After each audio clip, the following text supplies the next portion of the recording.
Bonsoir,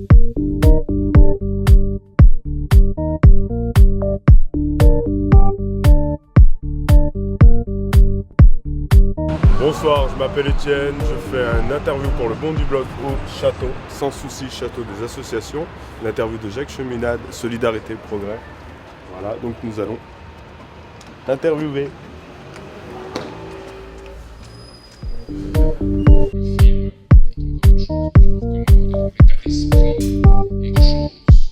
Il faut une nouvelle vision et pas une adaptation.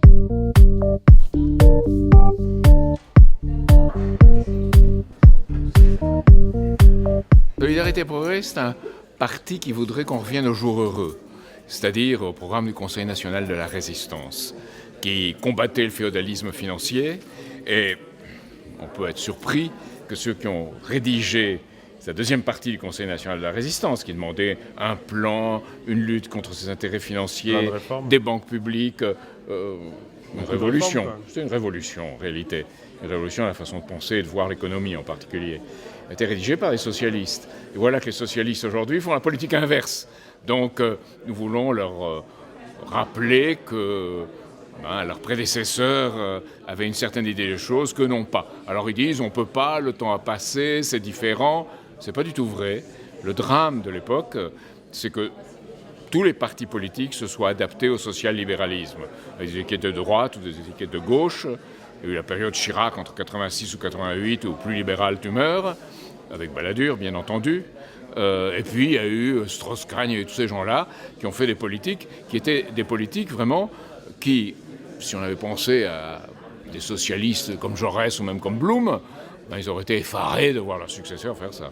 Mais alors comment vous définissez votre politique? Parce que vous dites que vous vous situez entre De Gaulle et Jaurès.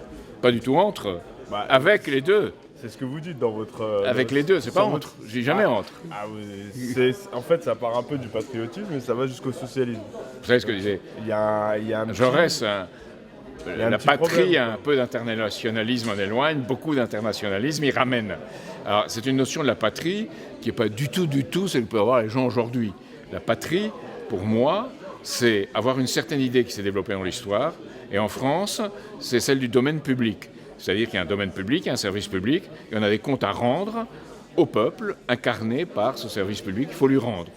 La monarchie l'avait eu avec Louis XI, et ça a pris une forme démocratique et républicaine ensuite dans notre histoire. Ça, c'est une chose.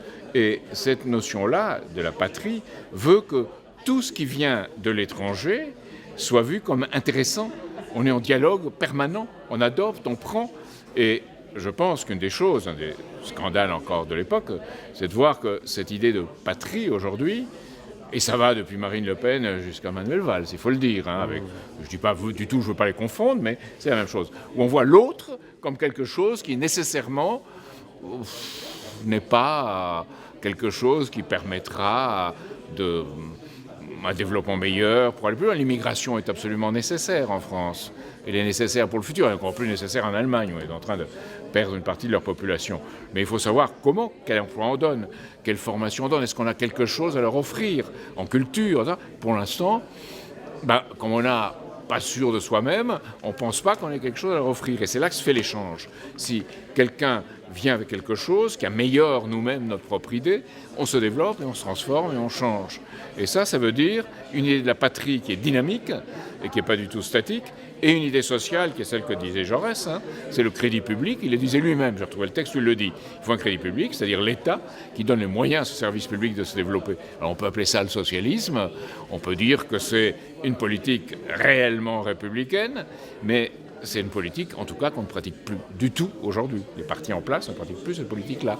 Donc, essayer de la faire revivre partout, ça on voit un peu comme notre tâche, avec très peu de moyens financiers, puisque le système français de financement des partis politiques est un des plus injustes du monde. Pourquoi? Parce qu'il faut payer son bulletin de vote, et chaque parti doit l'imprimer, comme en Italie. C'est le seul pays que je connaisse où on fasse pareil.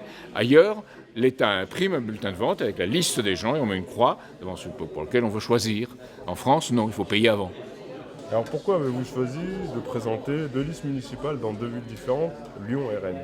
Parce que c'est à la fois deux endroits très intéressants. Lyon, Pasquia et Rennes, c'est deux endroits où il y a eu du développement. Un développement intéressant, mais qui arrive à bout d'un système. Donc c'est là qu'on pensait qu'il y avait des listes à présenter. C'est là que nous avons été aussi actifs. Nous avons plusieurs poignées de militants qui étaient actifs à Lyon, qui étaient actifs à Rennes, et qui peu à peu ont trouvé des gens qui étaient intéressés par leurs idées. Et on s'est dit, c'est là qu'on doit présenter quelque chose comme un symbole, mais un symbole, parce qu'on n'a pas les moyens de faire plus et d'aller plus loin, parce qu'on n'a pas l'argent. Mais il faut absolument que là, dans ces deux endroits, on puisse créer un peu un symbole tranchant qui montre que notre politique est une référence. Alors pourquoi vous décentralisez votre parti? Parce que vous voulez vous implanter localement à Lyon, à Rennes, vraiment. On veut s'implanter partout. Un noyau dur à Lyon, partout, à Rennes? Non. C'est pas un noyau dur, on n'est pas M. Balladur, on ne fait pas de noyau dur. Non. Non, ce qu'on veut faire, c'est créer des lieux où c'est pas une décentralisation, c'est au contraire, ou pas au contraire, un développement du parti partout où en France on trouve un répondant pour ce type d'idées-là. Et on a des individualités un peu partout. Le problème, c'est que ces individualités, qui sont actuellement à peu près 2000 personnes, sont un peu réparties de façon vraiment générale dans le territoire. Donc à Lyon et à Rennes, on a voulu faire 2 centres de ce développement. On en a d'autres. On a à Toulouse, on a un peu dans l'est de la France, on a un peu dans le nord. Il n'y a pas que ces centres-là. Mais Lyon et Rennes nous ont paru des cas où on pouvait y aller. Parce que quand même, Lyon et Rennes, c'est 2 symboles, c'est 2 grosses villes étudiantes. Donc, oui, aussi. C'était aussi ça. Donc vous voulez cibler justement une nouvelle... de nouveaux Oui, militants. non, la ville étudiante nous intéressait parce que je pense qu'il y a une crise de la mémoire et de la culture parmi les jeunes, qui n'est pas du tout de leur faute, mais qui est du type de culture qui leur a été assénée, et qui est une culture qui a perdu le sens un peu du temps, de l'histoire. Et redonner ce sens de l'histoire, c'est redonner l'idée que c'est possible de changer, de se transformer, vouloir quelque chose de meilleur. C'est pas s'incruster dans la fringue ou, je ne sais pas, dans une économie de service. C'est créer quelque chose vraiment qui puisse assurer que les générations futures vivront mieux que nous. Donc vous pensez à l'avenir du parti? Du parti? Non, c'est pas ce qui me préoccupe le plus. Ce qui me préoccupe le plus, c'est l'avenir de la France et l'avenir du monde. Et encore plus l'avenir du monde que l'avenir de la France. Mais les deux ensemble, là oui, entre les deux, vous diriez oui. Qu'est-ce que ça vous évoque pour vous, Nelson Mandela? 2 choses. Un grand combattant accueilli aujourd'hui par une grande hypocrisie. C'est-à-dire tout le monde est pour Mandela, il est bien, il est formidable, Mandela. Nathalie Nougaret dans Le Monde, un éditorial honteux comme tout ce qu'elle fait, honteux, vraiment, on dit Mandela, c'est l'homme de tous les combats, il est extraordinaire, il était pacifiste, il était pour la non-violence. Oui, il avait une inspiration pour la non-violence, mais avant, il a dû assumer une lutte armée, il l'a fait, et il le dit même pas. Enfin, comme Gandhi, quoi. Oui, Mandela est allé plus loin dans l'usage, d'opérations militaires et de résistance, comme les résistants français.